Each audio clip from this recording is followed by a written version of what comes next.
Jamaah oh jamaah. Alhamdulillah. Alhamdulillahirabbil alamin. Kita masih di Islam itu indah. Alhamdulillah. Kita juga masih membahas yang sama. Sekufu sudah selevel kita dengan pasangan.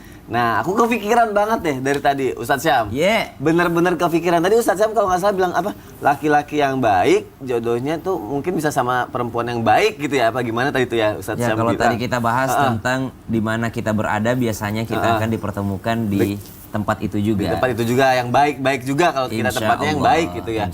Aku kepikirannya gini, kalau si wanita muslim yang baik, tiba-tiba dia menikah terus berjodoh panjang mungkin pernikahannya dengan laki-laki yang tidak taat.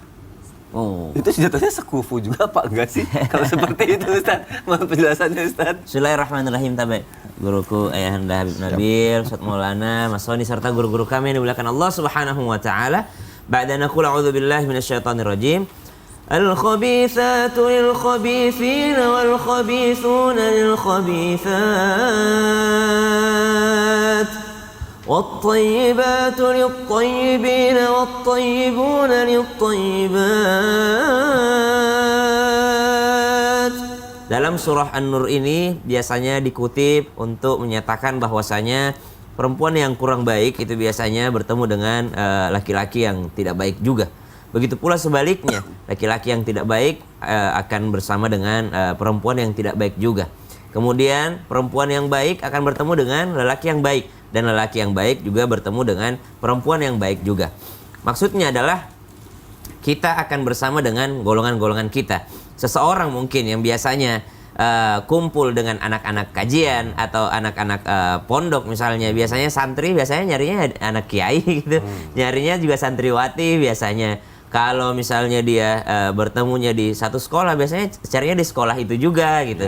Atau mungkin dia di satu hobi yang sama. Kalau bahasa sekarangnya itu sefrekuensi. Asik. Gitu, subhanallah. Jadi sekufu itu bahasa kerennya sefrekuensi gitu. Maka subhanallah, jelas-jelas firman Allah Subhanahu wa taala menyatakan demikian. Karena pasti seseorang akan mencari kecenderungan yang mungkin hobinya sama. Walaupun banyak di antara kita ketika sudah mencari yang hobinya sama, ternyata Allah pertemukan dengan seseorang yang jauh berbeda daripadanya.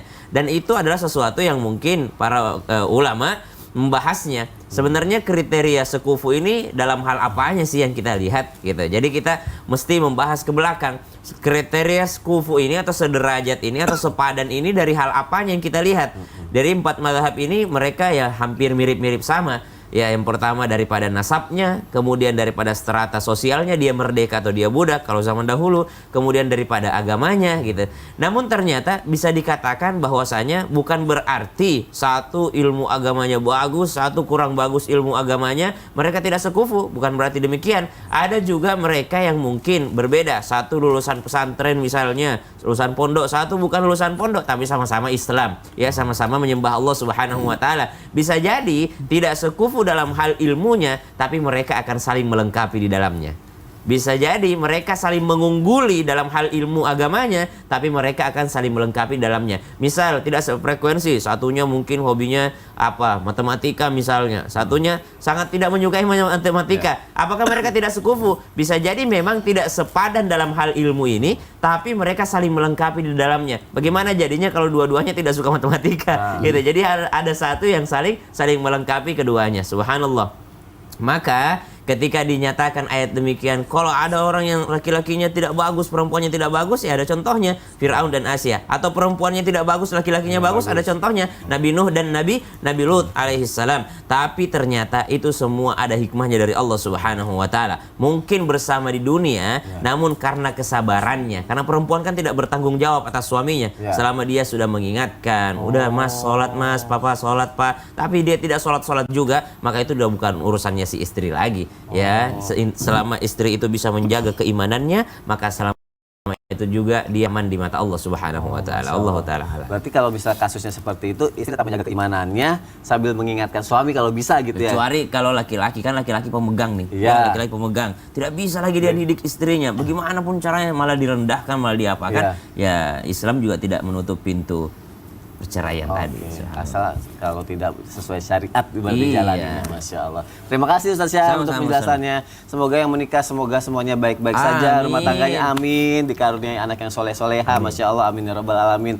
Kalau yang belum punya anak juga insya Allah akan dikasih nanti insya Allah sama Allah Subhanahu wa taala. Amin ya Allah, amin. Tapi untuk bagi yang sedang menunggu nih, Ustadz Maulana nih sedang menunggu punya keturunan. Gitu. Akhirnya mungkin Allah masih menunda dulu gitu, belum kasih. Dia akhirnya berpikir gini, apakah aku belum punya keturunan atau nanti ketika aku tidak akan punya keturunan itu berarti tidak sekufu juga gitu. Apakah seperti itu atau tidak sih Ustadz Maulana? Mohon penjelasannya Ustadz. Makasih banyak Mas Sony, luar biasa membawakan acara kita luar biasa. Masya Allah. Izin Habib Nabil, Masya Allah, makasih banyak. Penjelasan singkat tentang makna sekufu, sejalan, secocok gitu ya. Izin Ustaz Sam, Masya Allah, tabarakallah, yang sekufu sama Jihad, sama-sama ownernya itu aplikasi itu. Baik, bismillahirrahmanirrahim. Allahumma shalli ala sayyidina Muhammad wa ala ali sayyidina Muhammad. Terima kasih banyak kepada jamaah yang setia bergabung menonton Islam itu Indah dalam majelis Islam itu Indah. Dan kali ini kita membahas tentang sekufu. Sudah selevelkah engkau dengan pasanganmu? Nah, apakah termasuk tidak sekufu jika menikah namun tidak mendapatkan keturunan? Kita lihat dulu dalam surah Al-Anbiya ayat 89, Rabbila tazarni fardan wa anta khairul warisin. Ya Allah, janganlah Engkau membuat aku hidup menyendiri, berikanlah aku pendamping yang terbaik, keturunan yang terbaik. Dalam artian bisa jadi kita belum diberikan karena menunggu di saat yang tepat, atau memang tidak dikaruniakan anak. Apakah ini tidak sekufu? Kita lihat dulu, mohon maaf tanpa menggurui. Alhamdulillah, terima kasih banyak.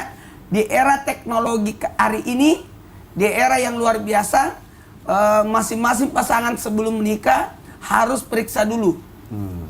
Apakah sama, apakah bisa mendapatkan keturunan. Jadi dites dua-duanya. Jadi ini zaman yang luar biasa. Dahulu-dahulu kita kan ayo udah nikah, tapi ini alhamdulillah ada tesnya. Oh, ternyata tidak cocok dianya. Jadi seperti itu. Tapi dalam hal ini ketika sudah terlanjur, ini kata-kata terlanjur, sudah menikah, dalam proses menanti adanya keturunan, tapi jangan berburuk sangka. Jangan-jangan saya tidak sekufu, pantesan. Maka dibutuhkan pengertian dari pasangan. Dibutuhkan pengertian. Karena mohon maaf, hidup di dunia ini kan sebentar saja sebenarnya. Sebentar saja. Saya juga pernah dirasakan Ustaz Sam, yang mana, aduh, kira-kira saya punya anak gak ya? Sampai ada aku juga gitu. Dulu juga. Iya, takut. Waduh, dapat bulan kok belum juga nih gitu-gitu. Semuanya kali ya. Semuanya kayaknya gitu ya. Kali. Saya mulai diledekin. Kok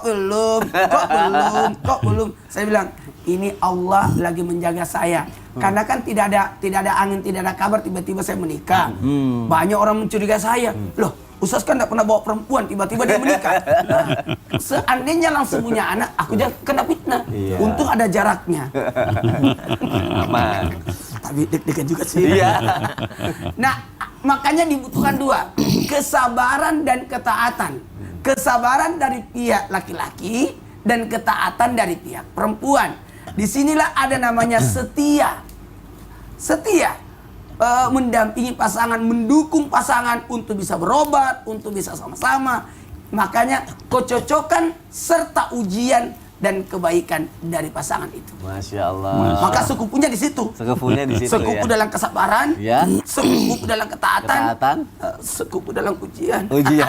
Dan insya Allah semoga semuanya berlalu dengan baik. Amin. Dan semoga yang lagi nonton, lagi menunggu momongan, Allah mudahkan. Amin ya Allah. Jangan lupa doanya kencengin, ikhtiarnya juga ya. Harus itu. Dan ada berobat dan sebagainya. Iya, Masya Allah. Terima kasih Ustadz Maulana untuk penjelasannya. Semoga terjawab jamaah yang ada di rumah. Kalau gitu sekarang aku mau ngasih kesempatan nih. Aku akan bacain pertanyaan-pertanyaan dari jamaah yang sudah masuk ke media sosial Islam itu Indah. Yuk kita masuk ke segmen Tanya Dong Ustadz. Kami semua tanya dong Ustadz. Masya Allah, tabarakallah. Ada pertanyaan dari Instagram @papamuda9930. Wah, Papa muda, papanya masih muda nih. Assalamualaikum Pak Ustadz. Saya seorang disabilitas tunadaksa, maaf, cacat fisik. Saya mempunyai keinginan menikah dengan pasangan saya, tapi pasangan saya sepertinya menunda-nunda ketika mau saya lamar. Kemungkinan dia malu. Lantas, apa yang harus saya lakukan nih Pak Ustadz? Gimana nih Ustadz Syam? Baik, bismillahirrahmanirrahim. 1, istikharah. Ya, meminta petunjuk kepada Allah Subhanahu wa taala. Karena belum disebut pasangan kalau belum dinikahi gitu. Iya. Jadi masih calon pasangan. Calon pasangannya ini tidak mau menerima ya. Kalau masih calon ya mestinya ada kandidat yang lain gitu.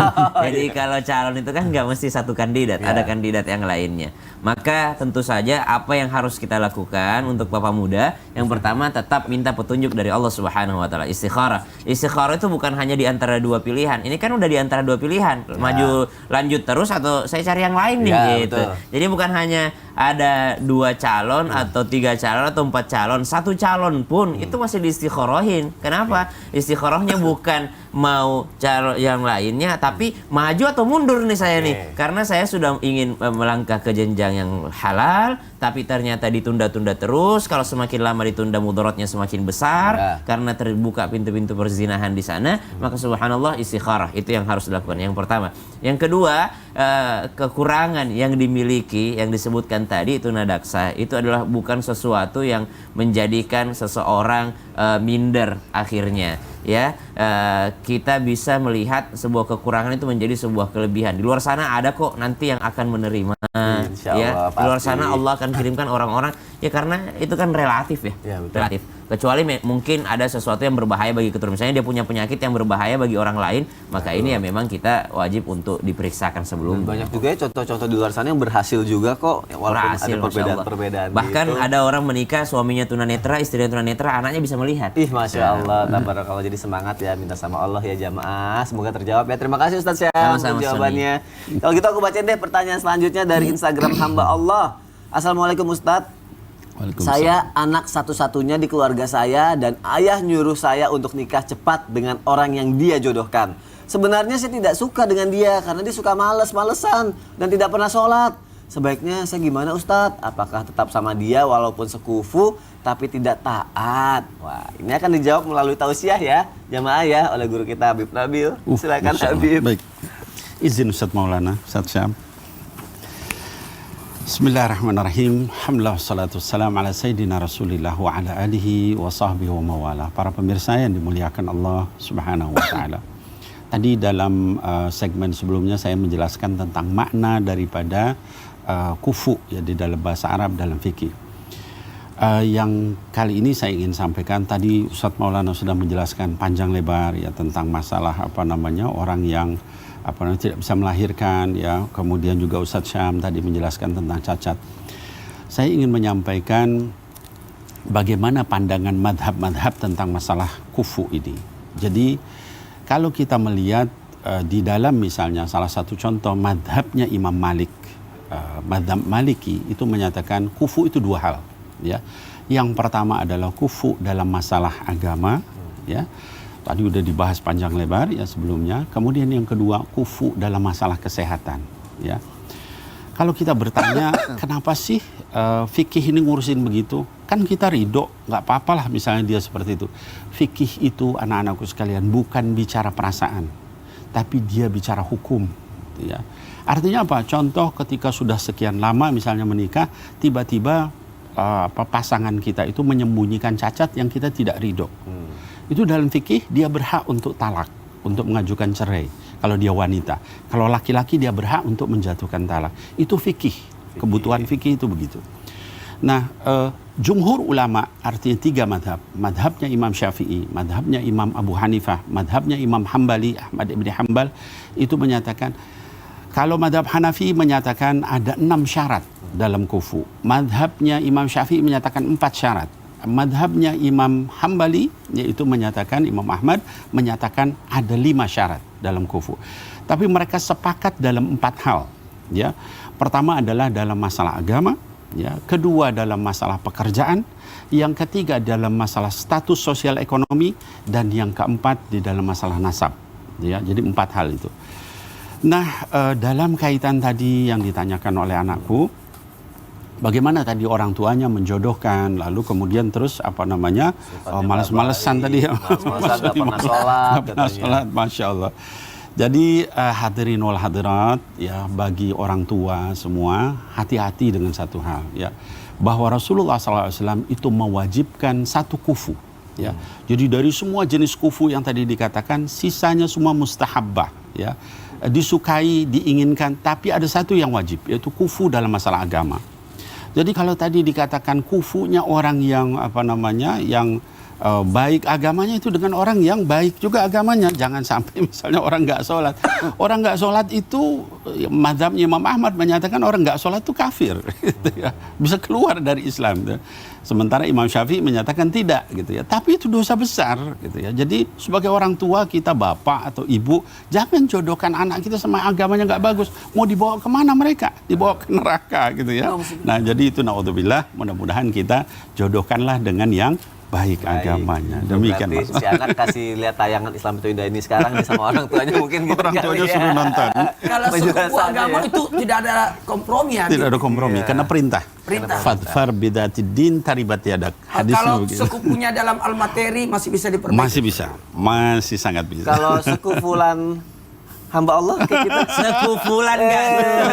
Sekufulan. Bahasa apaan sekufulan? Ini aku dapat dari jamaah nih, dari @rambutan hutan. Katanya gini nih, Ustadz Syam, kami sekufulan driver ojol, mau minta doa nih biar semangat. Ya kalau gitu doain dulu Ustadz Syam biar semangat. Rabbi yassir wa la tu'assir, ya Allah yang Maha memudahkan. Mudahkanlah urusan sekufulan driver ojol. Masya Allah, dan sekufulan yang lainnya. Amin. Jangan Engkau persulit mereka ya Allah. Berikan mereka rezeki yang halal banyak, mudah lagi, berberkah agar bisa menafkahi keluarganya. Amin ya rabbal alamin. Sekufulan keren ya. Kalau gitu jamaah sekufulan hamba Allah semuanya. Tetap di Islam itu Indah ya, akan semakin menarik lagi pembahasan kita ya. Jamaah, oh jamaah. Alhamdulillah. Kaipu kali itu.